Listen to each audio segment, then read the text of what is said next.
ایک سوال پوچھا گیا ہے کہ کیا کوئی شخص وضو کے بغیر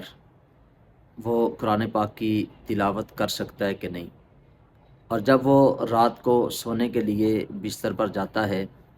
تو رات کے کچھ معاملات ہوتے ہیں کہ بندہ رات کو سونے سے پہلے آیت الکرسی پڑھتا ہے، آخری کل جو ہیں ان کو وہ بندہ پڑھتا ہے، تسبیح فاطمہ جو ہے اس کو وہ پڑھتا ہے، اور سورہ بقرہ کی آخری آیات کی تلاوت کرتا ہے، تو کیا وہ شخص لیٹ کر بستر پر یہ پڑھ سکتا ہے کہ نہیں؟ تو جو سوال بھائی نے پوچھا اس میں دو باتیں اس نے پوچھی ہیں۔ پہلی بات اس نے پوچھی ہے کہ وضو کے بغیر کیا وہ قرآن پاک کی تلاوت کر سکتا ہے کہ نہیں۔ اس میں جو علماء نے لکھا ہے کہ ادب یہ ہے اور افضل یہ ہے کہ بندہ باوضو ہو کے قرآن پاک کو پڑھے۔ ہاں اگر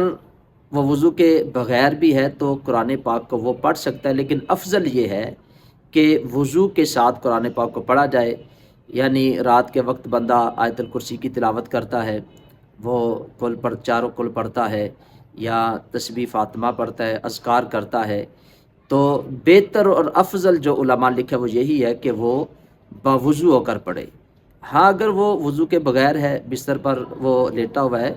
تو اس صورت میں علماء نے لکھا ہے کہ وہ پڑھ سکتا ہے، قرآن پاک کو وضو کے بغیر چھو نہیں سکتا، لیکن اس کی تلاوت بندہ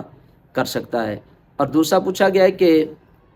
بستر پر لیٹ کر بندہ پڑھ سکتا ہے کہ نہیں۔ ہاں بالکل پڑھ سکتا ہے، لیکن فقہاء نے علماء نے اس میں بھی یہ بات لکھی ہے کہ اگر وہ لیٹ کر پڑھتا ہے تو وہ اپنے پاؤں جو ہیں ان کو سمیٹ کر پھر وہ اس کو پڑھ سکتا ہے۔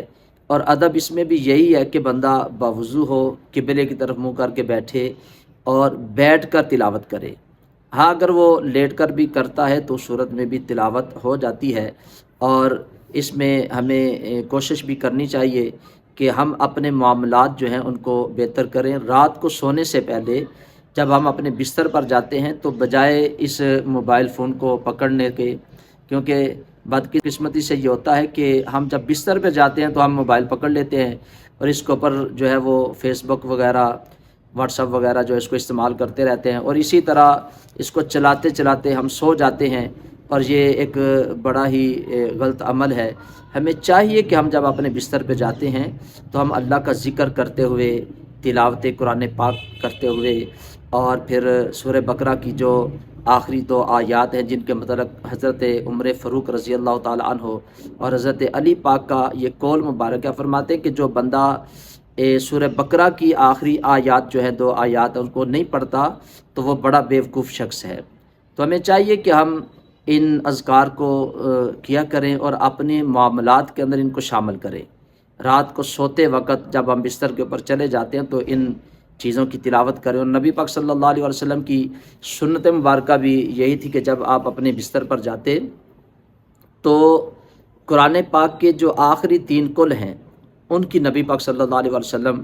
جو ہے وہ تلاوت فرماتے، اور اپنے ہاتھوں کے اوپر پھونک مارتے، اور اپنے ہاتھ جہاں تک پہنچ سکتے تھے وہاں تک اپنے ہاتھوں کو جسم کے اوپر ملتے۔ تو یہ نبی پاک صلی اللہ علیہ وسلم کی سنت مبارکہ ہے۔ تو ہمیں بھی چاہیے کہ جب ہم رات کو اپنے بستر پر جائیں تو ہم بھی ان اذکار کو کرتے ہوئے آپ جو ہے وہ سوئیں۔ جب اس طریقے سے ہم سوئیں گے تو انشاءاللہ ساری رات اللہ رب العزت کے ملائکہ ہماری حفاظت بھی فرمائیں گے، اور ہمارے نامہ اعمال کے اندر نیکیاں بھی لکھی جائیں گی۔ تو بھائی نے جو سوال کیا تھا دونوں سوالوں کا میں نے جواب دے دیا۔